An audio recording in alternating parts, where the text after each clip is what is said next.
우리 옆에 분들, 앞뒤 분들 보시면서 한번 인사합니다. 오늘도 잘 오셨습니다. 은혜 많이 받으세요.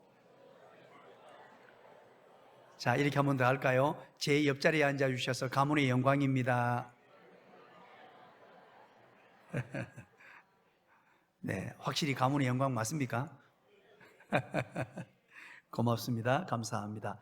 오늘 2부 예배 나오신 모든 분들에게 하나님의 은혜와 복이 가득하시기를 주님의 이름으로 간절히 축원드립니다. 혹시 고 이수현이라는 분을 여러분 기억하십니까? 이 사람은 제가 부산에 살던 동네, 그 이웃 동네에 살던 사람입니다. 부산 낭민초등학교를 졸업하고 동래중학교를 졸업했으며 내성고등학교를 졸업하고 고려대학교에 입학하여 공부하던 중에 일본으로 유학을 떠나게 됩니다. 일본 유학 중 2001년입니다. 일본의 시노쿠보역에서 이제 일본 사람을 살려내다가 전동차에 치여서 안타깝게 죽음을 맞이하게 됩니다. 그때 당시에 일본 열도뿐만 아니라 한국 사회에서도 많은 감동을 받게 되고 감동을 뛰어넘어 열광을 하게 되는 일이 있었습니다. 그리고 2007년입니다.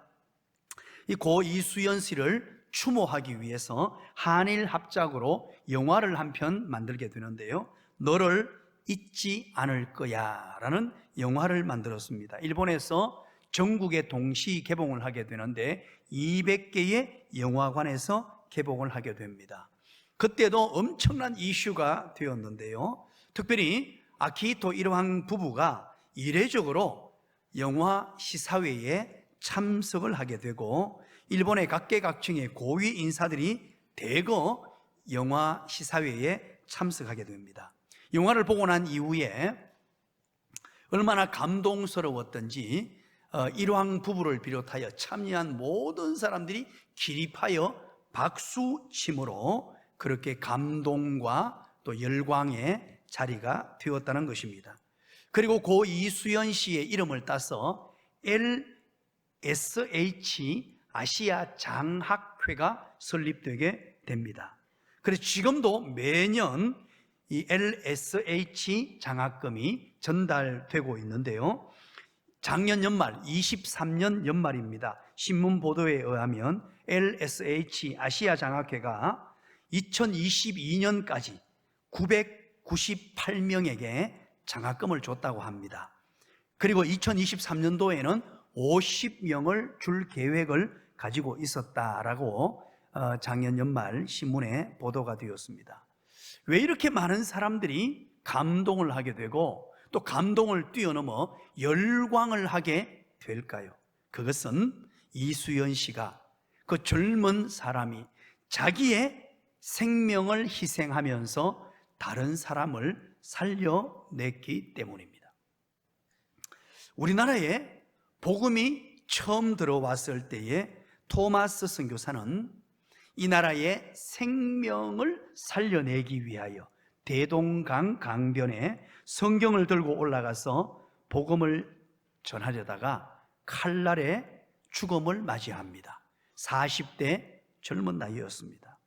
아펜젤레 선교사는 전라도에 복음을 전하고 돌아오다가 생명을 살리기 위하여 복음을 전하고 돌아오다가 황해바다에서 풍랑을 만나 익사하게 됩니다.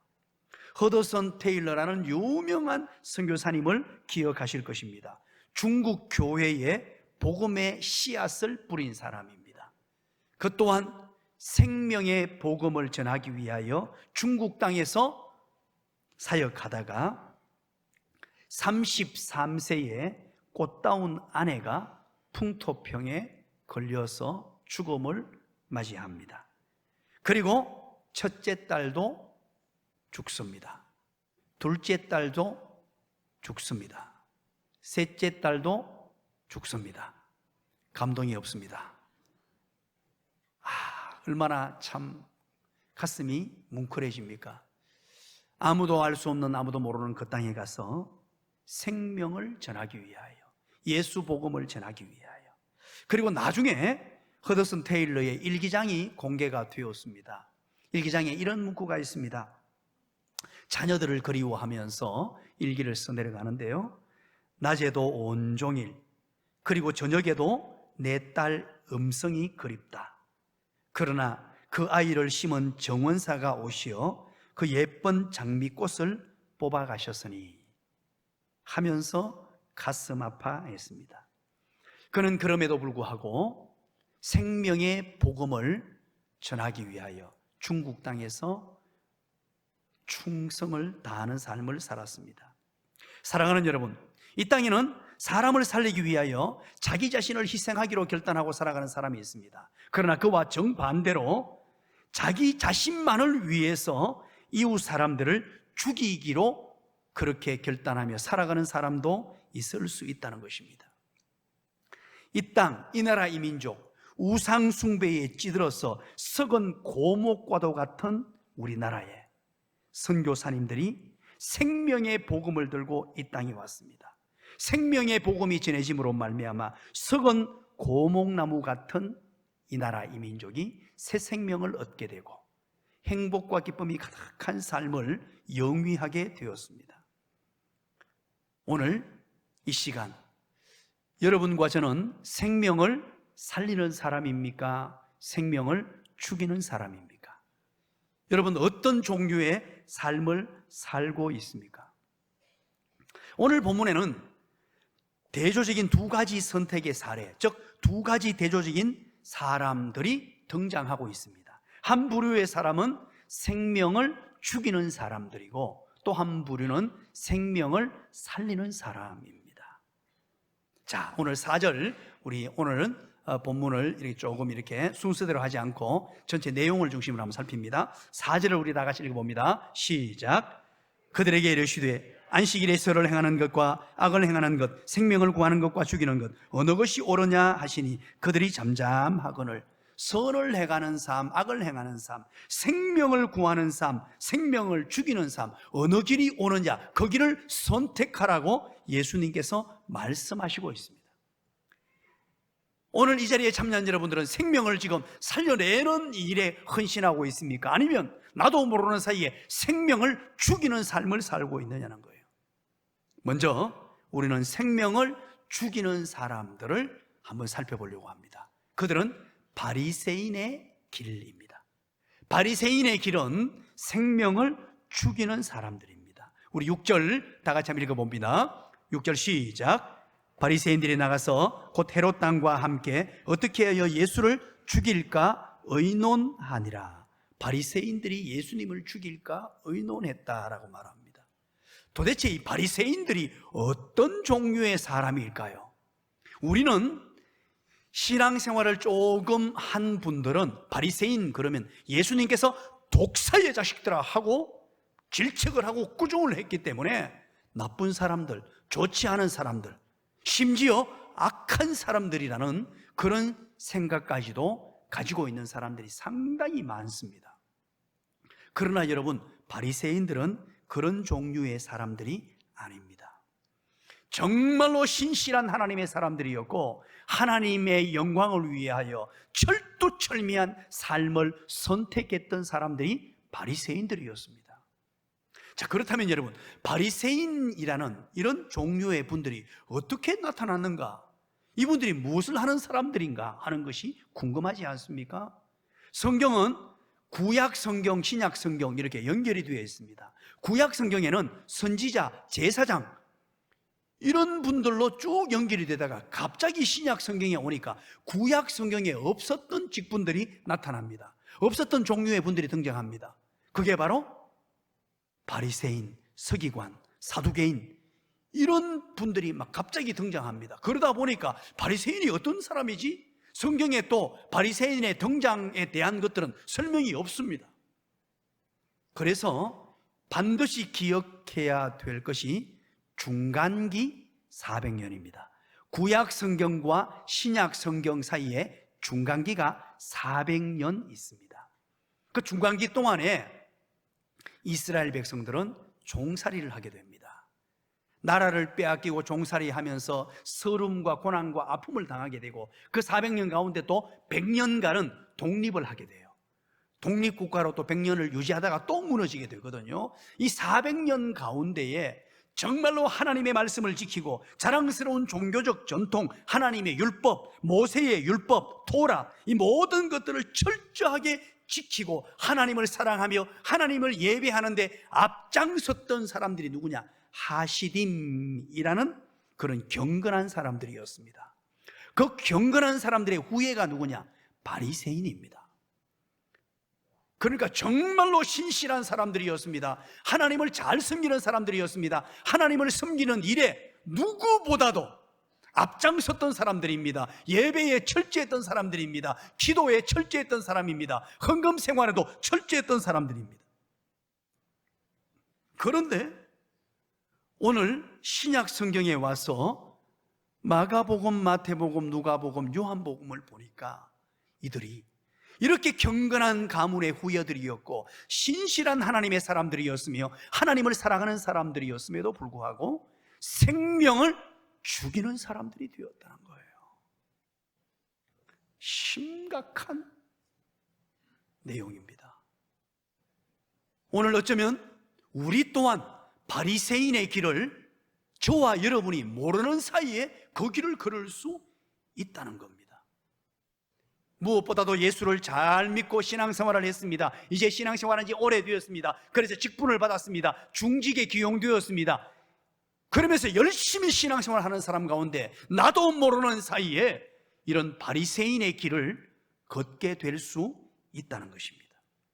이 바리새인들은 잘못된 의식 구조를 그들의 생각 안에 수용하기 시작하면서 서서히 생명을 죽이는 사람들의 길로 그렇게 걸어가게 되었습니다.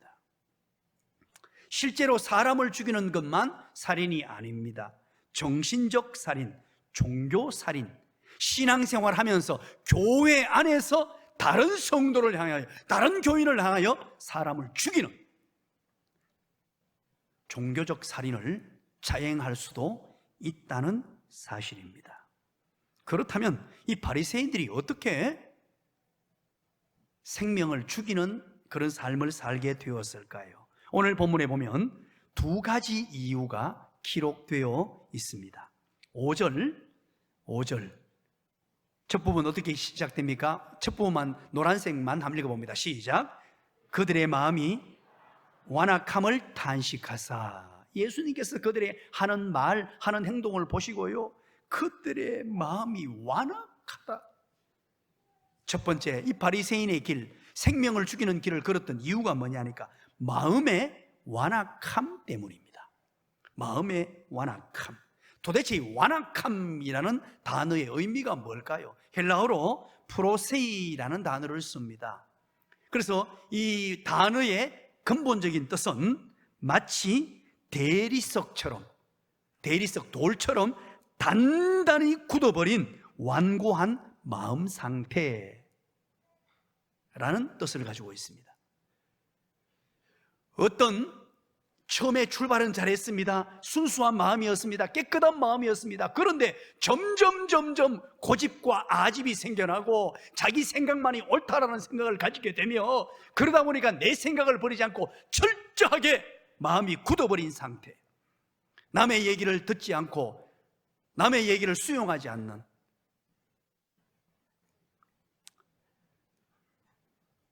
예수님께서 팔복의 말씀을 하시면서 마태복음 5장에서 심령이 가난한 자는 복이 있나니, 이 완악하다는 말은 정확하게 심령이 가난한 자에 반대되는 개념입니다. 마음이 가난해서 어떤 얘기든지 수용하고 받아들여주고 공감하고 함께하는 마음을 가져야 되는데, 자기가 살아온 삶의 경험, 자기의 실력, 자기의 철학, 자기의 학문, 자기의 지식을 가지고 마음이 완악해져서 남의 얘기를 수용하지 않고 받아들이지 않고 남을 짓밟고 남을 공격하고 무시하는 그런 행동들이, 그런 마음이 가득 찬 사람들, 그들이 바리새인이었습니다. 제가 이 완악하다라는 단어를 우리 한글 사전에서는 어떻게 해석을 하고 있는가 해서 제가 국어 사전을 한번 펼쳐보았습니다. 그래서 완악하다 한번 한글 국어 사전을 보았더니만 이렇게 해석을 해나왔더라고요. 억세고 모질고 고집스럽다. 제가 제일 싫어하는 세 단어가 여기 다 있습니다. 억세고 모질고 고집스러워가지고 인상이 완전 굳어가지고요, 내천자를 늘 그리고 다니고, 그래서 사람이 오면은 자꾸만 두려워하게 만드는.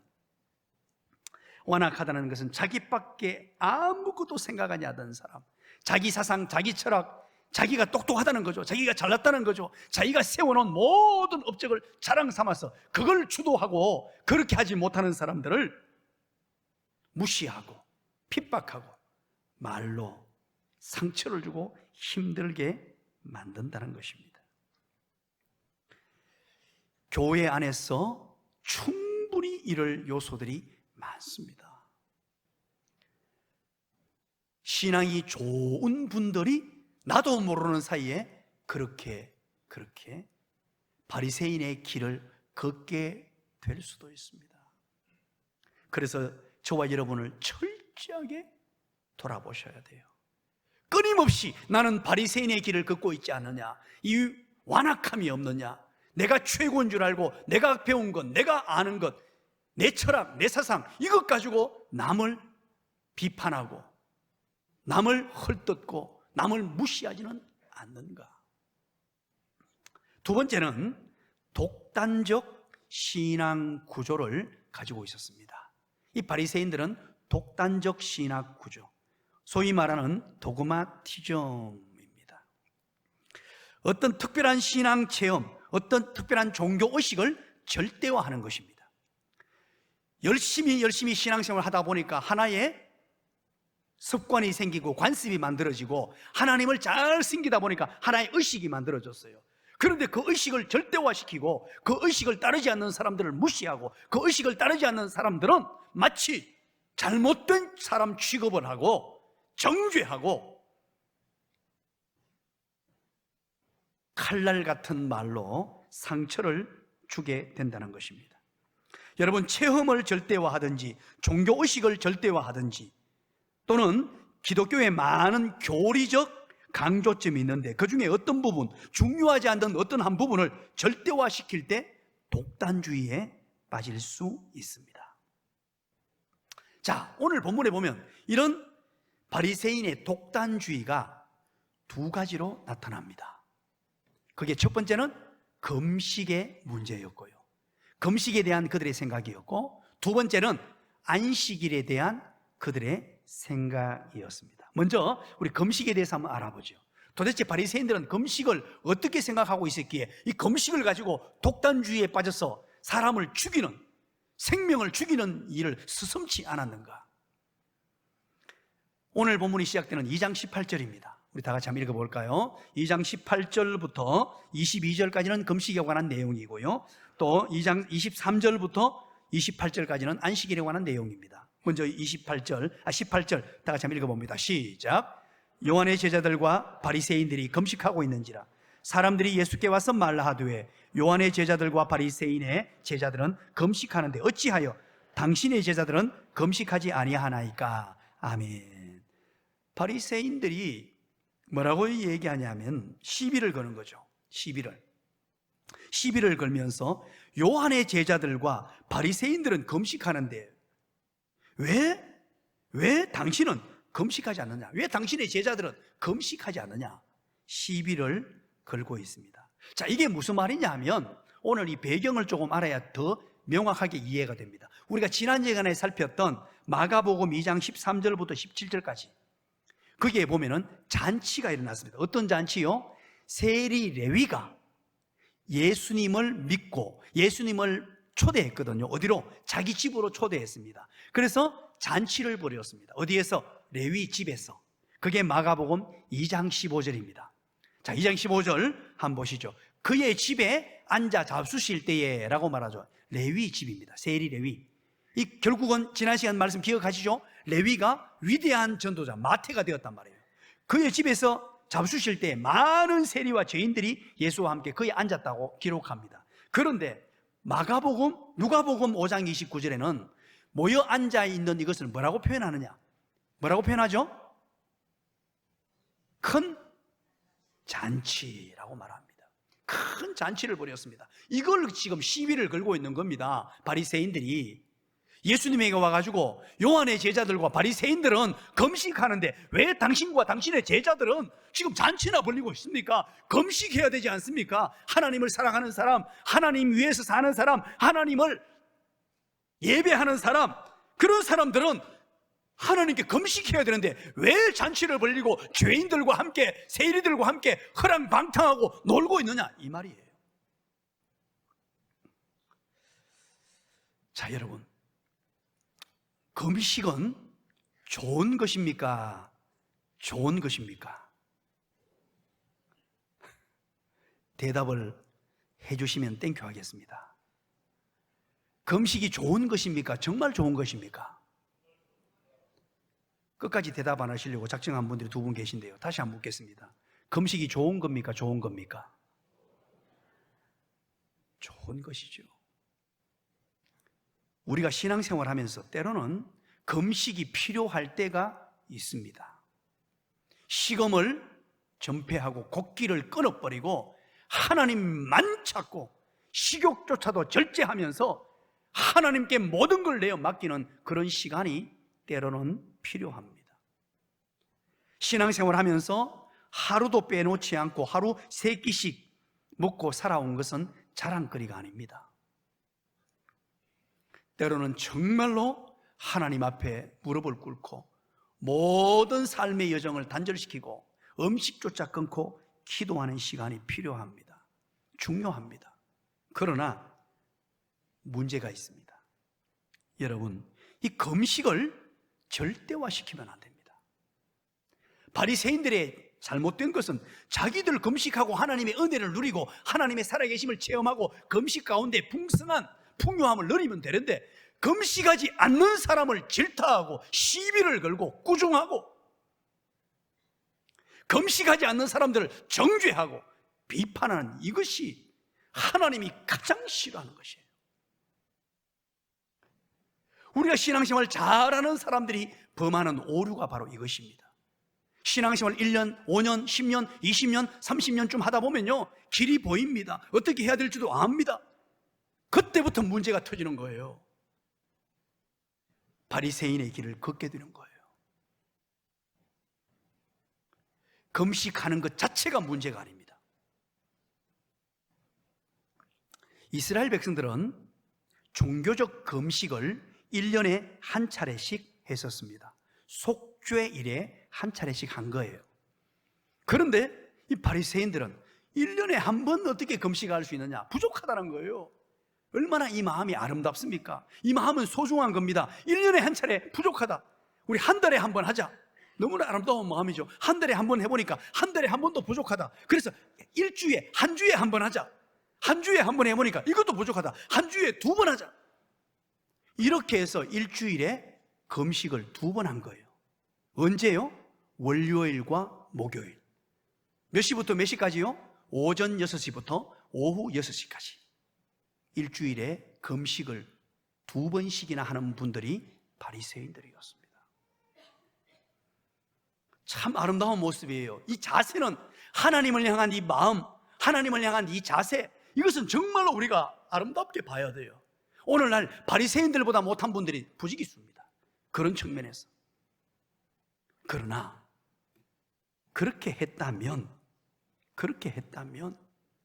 하나님의 은혜를 누리고 하나님의 은혜의 훈훈한 바람이 내 심령을 점령하고 내 온몸을 점령하면 사랑의 사람이 되고 온유의 사람이 되고 주변 약자들을 보듬어 안아주고 섬겨주고 금식기도 못하는 사람에 다가가서 어려운 형편과 처지를 이해해주고 도움의 손길을 펼치는 것이 진정한 하나님의 사람인데, 이는 도리어 독단주의에 빠져서 못하는 사람들을 질책하고 상처주고 사람을 죽이는 일을 서슴지 않았다는 것입니다. 예수님께서 이렇게 시비를 걸어오니까, 그죠? 바리새인들이 시비를 걸어오니까 답을 줍니다. 마가복음 2장 19절 20절 예수님의 답을 한번 보시죠. 19장 20절 다 같이 한번 읽어봅니다. 먼저 19절부터 시작. 예수께서 그들에게 이르시되 혼인집 손님들이 신랑과 함께 있을 때에 금식할 수 있느냐? 신랑과 함께 있을 동안에는 금식할 수 없느니라. 20절 그러나 신랑을 빼앗길 날이 이르리니 그날에는 금식할 것이니라. 아멘. 예수님의 답입니다. 예수님 뭐라 그럽니까? 혼인집에서 무슨 금식을 하느냐? 지금 큰 잔치가 벌어졌는데 무슨 금식을 하느냐? 예수님께서는 지금 세리 레위가 돌아와서 너무나 기뻤어요. 세리였던 레위, 민족의 반역자 취급을 당하고 죄인의 길을 걸어가던 그가 하나님 품으로 돌아와서 예수 그리스도를 믿고 구원받는 일에 큰 잔치를 베풀고 있는데 잔칫날에 무슨 금식을 하느냐는 거예요. 금식할 때가 있고 기뻐하며 축하하며 페스티벌, 축제의 그날을 즐길 날이 있다는 거예요. 죽은 영혼이 살아나서 하나님의 자녀가 되는 이 기쁜 날, 네가 지금 헛다리를 짚고 있구나. 금식은 신랑이 빼앗길 날이 올 테니까 그때 금식하면 된다. 예수님이 말씀해 주신 거예요. 그리고 안식일에 관한 겁니다. 우리 23절 한번 읽어봅니다. 23절 시작. 안식일에 예수께서 밀밭 사이로 지나가실새 그의 제자들이 길을 열며 이삭을 자르니, 안식일에 예수님의 제자들이 얼마나 배가 고팠던지 길을 가다가 밀밭 사이에서 밀이삭을 잘라가지고 그것을 먹습니다. 그러면요, 아이고, 우리가 어떤 마음을 가져야 됩니까? 얼마나 배가 고팠으면, 얼마나 시장에 있으면 저렇게 먹었냐 하고 선한 마음과 좋은 의도를 가지고 그렇게 출발해야 되는데, 바리새인들이 2장 24절입니다. 다 같이 한번 읽어봅니다. 어떻게 반응하는지 그 모습을 보고 어떻게 하는지 한번 봅시다. 시작. 바리새인들이 예수께 말하되 보시오, 저들이 어찌하여 안식일에 하지 못할 일을 하나이까? 아멘. 예수께 말하는데 보시오,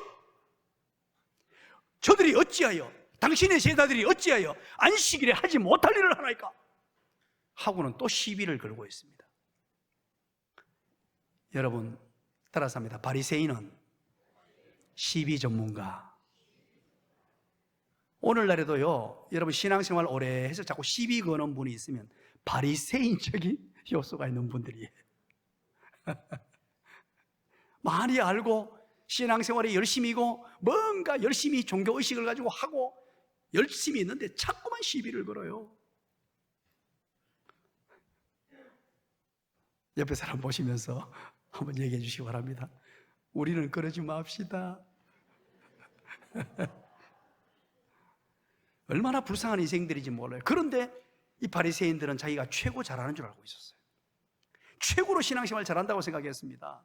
오늘날에도 마찬가지예요. 정말 어리석은 길을 가는 줄 모르고 많은 사람들에게 상처를 주고, 지도자에게 상처를 주고, 장로님들에게 상처를 주고, 권사님들에게 상처를 주고, 목자들에게 상처를 주는 줄도 모르고,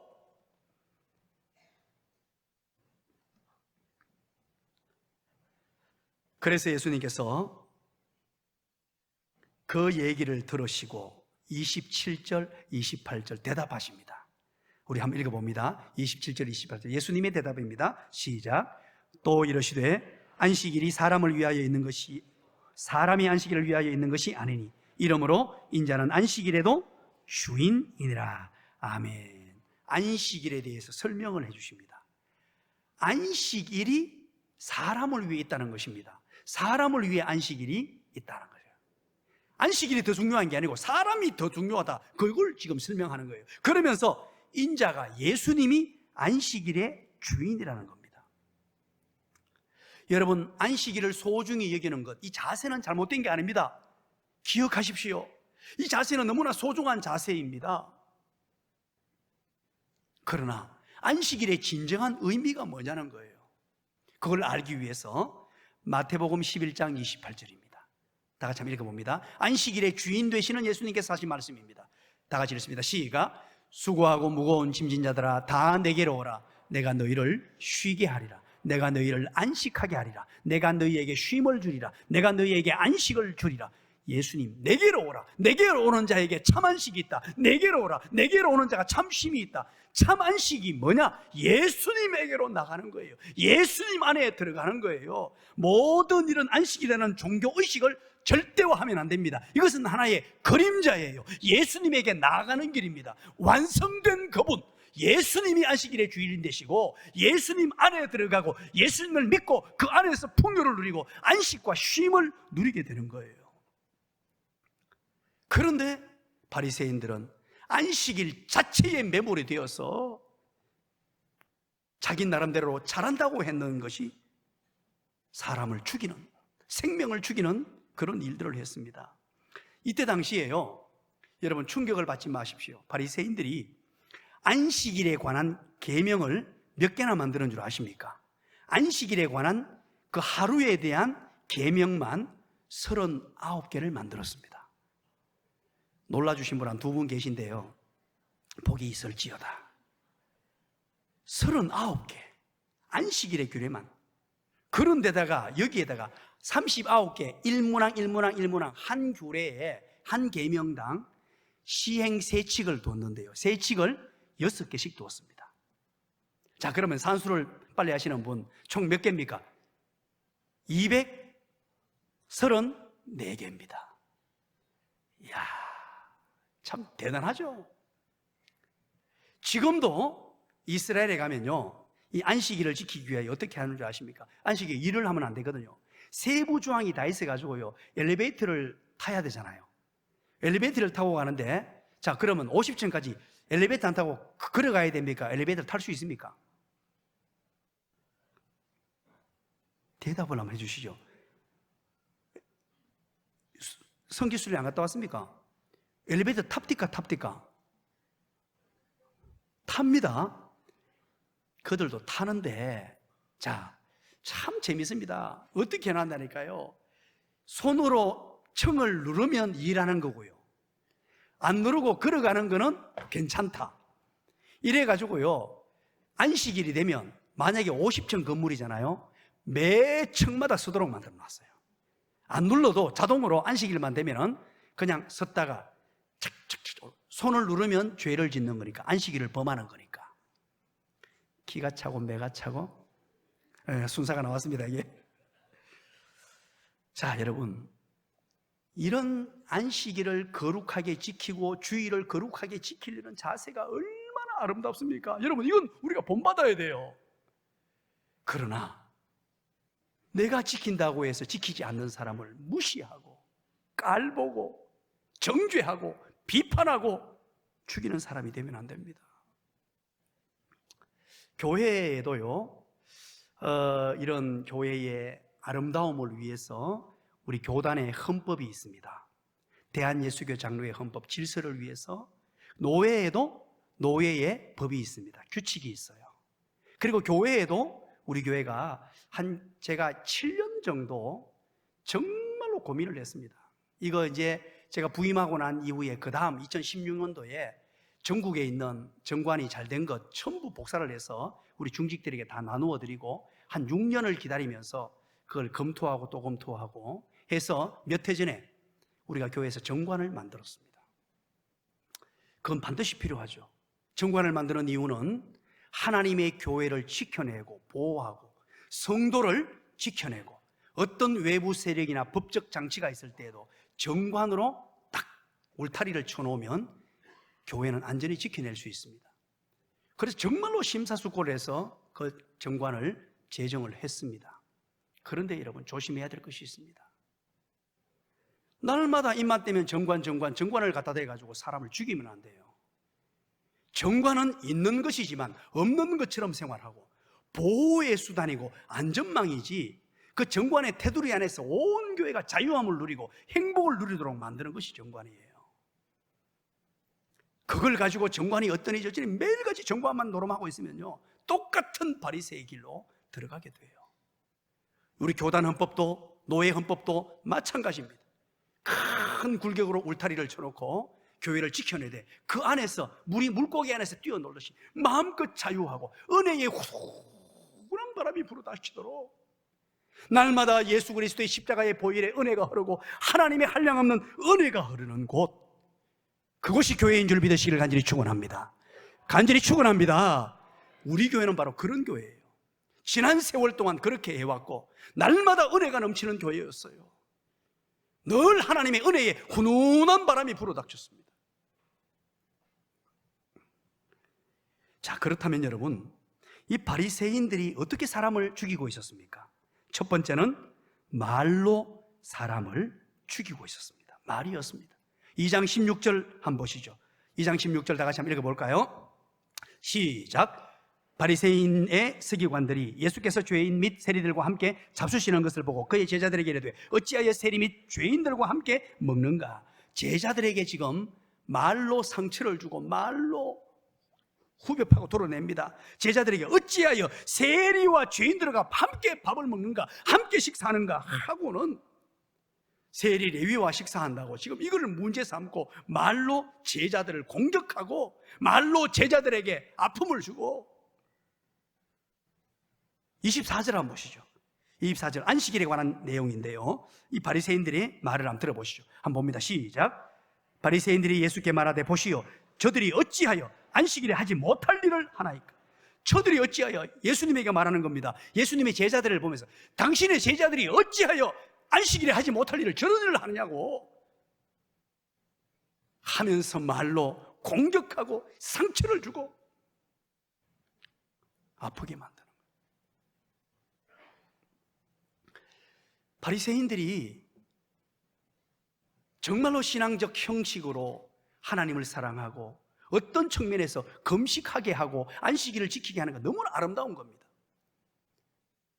어떤 정당성을 우리는 발견할 수 있습니다, 바리새인들의 말에. 그러나 그들은 큰 착각을 하고 있었던 거예요. 이 독단주의, 도그마티즘이라는 것은 정말로 무서운 것입니다. 우리 교회가 참, 우리 성도들이 새벽기도회를 참 열심히 잘 하십니다. 너무너무 고맙습니다. 저는 우리 교회 교인들이, 온 교인들이 새벽기도를 다 했으면 좋겠어요. 매일 새벽을 깨웠으면 좋겠습니다. 그러나 여러분, 새벽기도 열심히 하는 분들이 잘못을 범할 수 있는 것, 새벽기도 안 하는 사람들을 정죄하면 안 돼요. 여러분들이 보기에 아, 저분은 새벽기도 해야 되겠다 싶은 분 있죠? 새벽기도 안 나와요. 그러면 어떻게 교회에 중직이 돼가지고 새벽기도도 안 나오고 저럴 수 있냐고 얼굴을 대놓고 새벽기도 좀 나오시라고. 얼마나 큰 상처가 되고 아픔이 되고. 여러분, 새벽기도 못 나올 때는 이유가 있다라고 생각해야 돼요. 아, 이유가 있구나. 삶의 지금 무게가 무겁구나. 삶의 패턴이 그렇게 안 돼 있구나.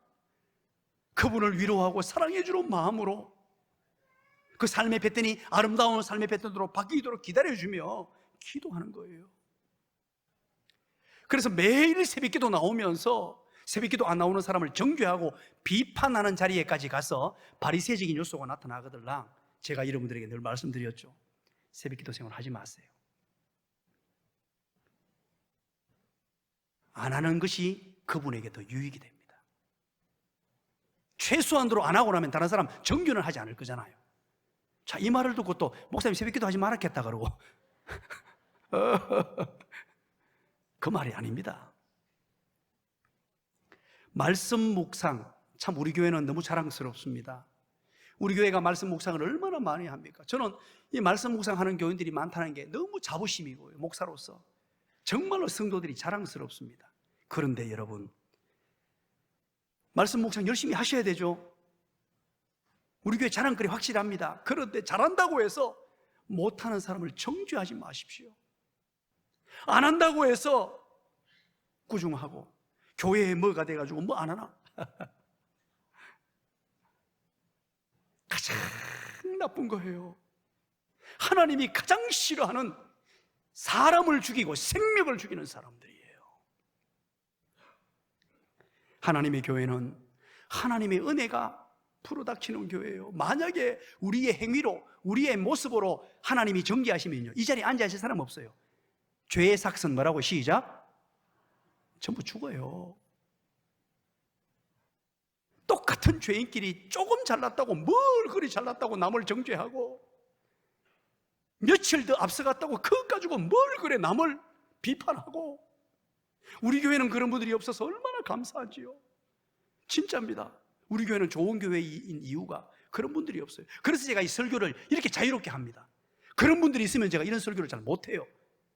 상처받아가 또 삐질까 싶어가지고. 우리 교회는 그런 교회 아니라서 정말 감사합니다. 혹시 어느 분이 주일을 빼먹었습니다. 여러분 어떻게 해야 할까요? 주일을 빼먹었어요. 전화해가지고는, 아니 교회에 직분을 받고 집사가 돼가지고 주일도 안 지키고 잡사가 막 그러면서 해대면요, 말은 맞는 말인데, 말은 맞는 말이에요. 주일 빼먹는 집사가 무슨 집사입니까? 잡사지. 말은 맞잖아요. 그런데 그런 얘기를 하면 안 돼요. 이유가 있겠지. 상황을 보고 지켜보고, 그럴 만한 이유가 있겠지. 더 위에서 기도해주고 위로해주고 도와주고. 우리의 언어가 가시 돋친 언어, 칼날처럼 날카로운 언어가 되어서 사람을 죽이는 데 사용되면 안 됩니다. 시편 141편 3편입니다. 여호와여, 내 입에 파수꾼을 채우시고. 파수꾼이란 말은 보초입니다. 보초가 세워가지고 아무 말이나 못 나오도록 만들어란 말이에요. 내 입에 파수꾼을 세우시고 내 입술에 문을 지키소서. 잠언 12장 18절을 보십시오. 칼로 찌름같이 함부로 말하는 자가 있거니와.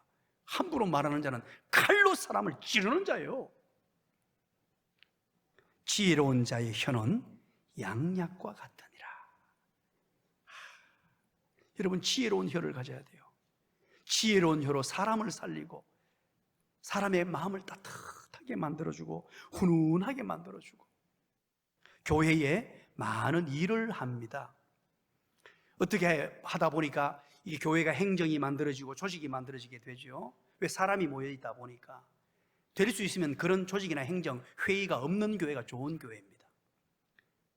늘 하나님이 하시고 하나님이 주도하시는 교회가 되어야 돼요. 하나님이 은혜를 베푸시고 하나님이 하셔야 되는데, 어쩌다 보니까 그런 조직이 만들어질 수밖에 없죠. 그런 조직이 생겨나고 만들어질 때 여러분 조심하셔야 돼요.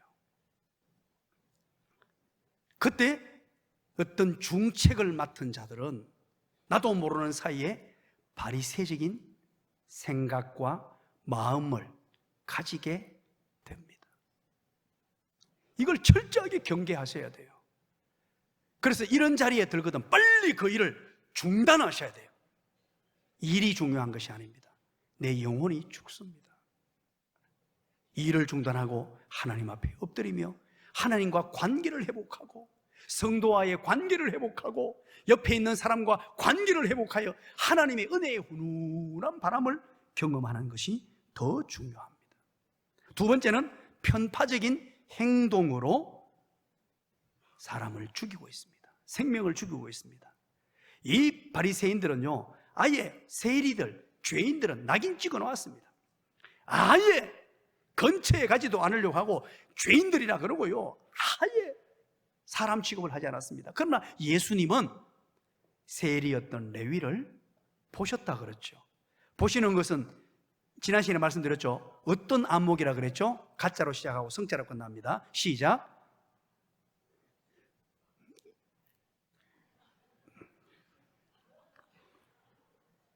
가능성의 안목이라 그랬잖아요.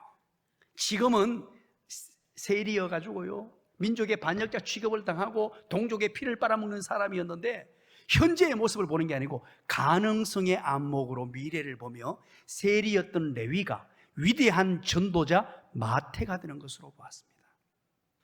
여러분, 사람을 그렇게 낙인 찍어놓고 편파적으로 행동하고 편파적으로 취급을 하면 안 된다는 것입니다.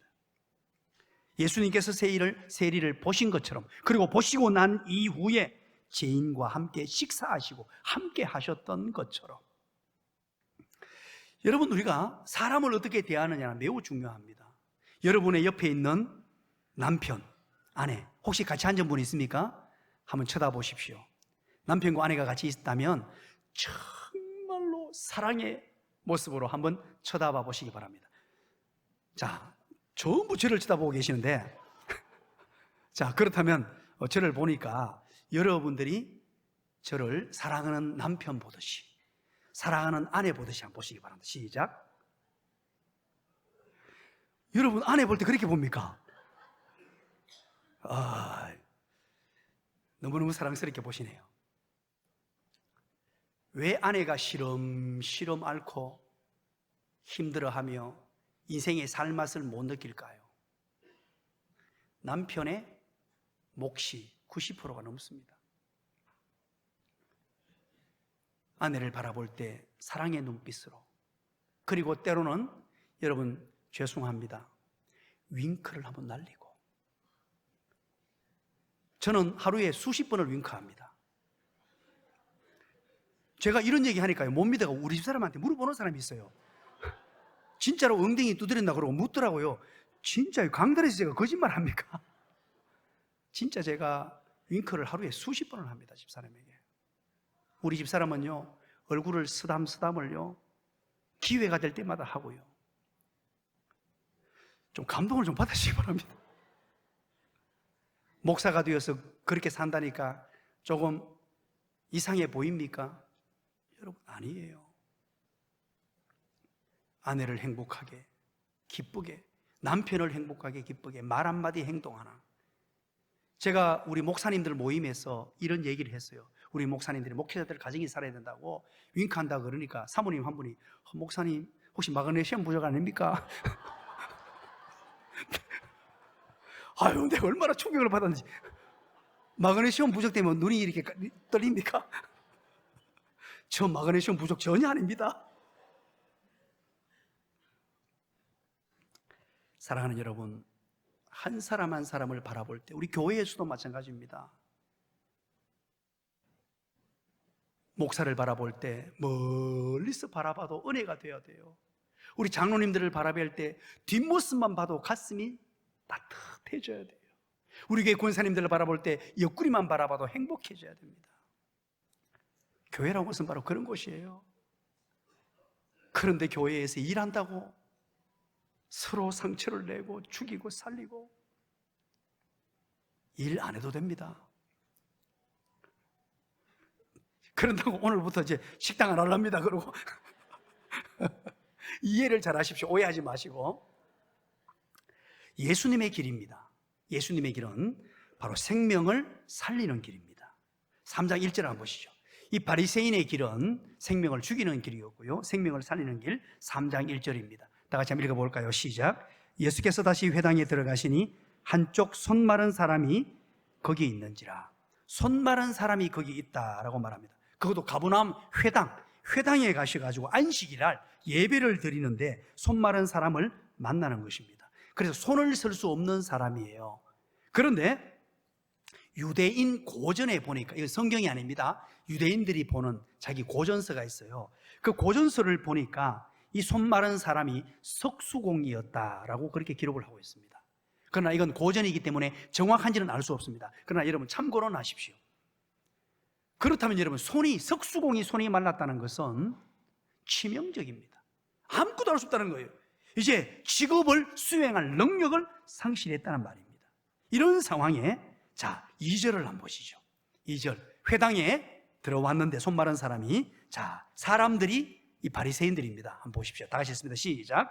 사람들이 예수를 고발하려 하여 안식일에 그 사람을 고치시는가 주시하고 있거늘. 이야, 바리새인들 대단하죠. 손 마른 사람이 딱 들어와서 함께 회당에 들어오니까 이제 예배하고 말씀에 은혜 받을 생각하지 않고 딱 주목을 하는 거예요. 바리새인들이 손 마른 사람을 지켜보면서 예수님이 고치는가 안 고치는가. 그래서 그 다음에 뭐 하려고요? 시비 걸려고. 야, 바리새인은 시비 전문가. 우리 성도들은 무슨 전문가요? 따라서 합니다. 칭위격감 전문가. 그런 분들이 돼야 돼요. 이 시비 전문가입니다. 얼마나 불쌍합니까? 이는 복음적 사고가 없습니다. 복음적 의식 구조가 없는 거예요. 은혜 의식이 없는 거예요. 오직 행위대로 따지고 요래조래 따져가지고 시비를 걸고 뭔가 자꾸 따지고 싶은 거예요. 이 금식 논쟁을 하다가 2장 22절입니다. 예수님께서 이런 얘기를 해주세요. 정말로 충격적이면서도 감격스럽고 엄청나고 파격적인 얘기를 예수님께서 하시는데 22절 우리 다 같이 읽어봅니다. 시작. 새 포도주를 낡은 가죽 부대에 넣는 자가 없나니 만일 그렇게 하면 새 포도주가 부대를 터뜨려 포도주와 부대를 버리게 되리라. 오직 새 포도주는 새 부대에 넣느니라 하시니라. 아멘. 새 포도주는 새 부대에 새로운 시대가 도래했다는 겁니다. 예수 그리스도 메시아가 이 땅에 오셨다는 거예요. 이제 과거 모든 율법이 완성되었고 과거의 모든 관습이 예수 그리스도 안에서 완성되었다는 말입니다. 이제는 생활, 양식, 의식, 구조 모든 것이 변해야 되고 복음적 생각, 복음적 의식 구조, 복음적 행동으로 모든 것이 바뀌어야 된다. 새 부대에, 새 포도주는 새 부대에 예수 그리스도가 오셨다라는 엄청난 선언을 그들에게 지금 하고 계시는 겁니다. 율법을 가지고 날마다 정죄하고 율법을 가지고 날마다 판단하고 비판했던 바리새인들을 향하여 그것 아니다. 예수 그리스도가 오신 분을 말미암아 예수님 안에서 다 용서가 되고 예수 그리스도의 십자가의 보혈로 다 구원을 받았으며 예수 그리스도 안에서 이제 우리는 회복되었음을 선언하고 모든 어떤 사람이더라도 예수 그리스도를 믿기만 믿으면 구원함에 흐르는 놀라운 은혜를 경험하게 되었다는 것입니다. 예수님께서 이렇게 말씀하시면서 이제 두 가지로 생명을 살려내는 일을 하시는데요. 첫 번째는 사람들을 중요하게 여깁니다. 이 두 가지를 기억하십시오. 첫 번째는 사람들을 중요하게 여기고 두 번째는 그 사람들을 어떻게 도울 것인가를 진지하게 모색하는 삶의 태도로 살아가셨다는 것입니다. 한 구약학자가 구약 성경을 읽다가 이런 놀라운 이야기를 합니다. 이제 한 학자가 한 얘기입니다. 구약의 하나님은 편견을 가지고 계신다. 편애하신다. 자, 하나님은 편견을 가지신 분도 아니고 편애하시는 분이 아닙니다. 그런데 이런 표현을 썼어요. 그리고 그 뒤에 하나님은 고아와 과부와 나그네를 편애하신다. 참 멋진 표현이다. 멋진 표현이다. 하나님은 사회적으로 고아, 과부, 객, 즉 나그네는 사회적 그때 당시 가장 큰 약자였습니다. 혼자 살아갈 수 없는 정말로 힘겨운 인생들입니다. 그들을 편애하신다. 이런 표현을 썼어요. 이야, 우리 하나님의 이 마음이에요.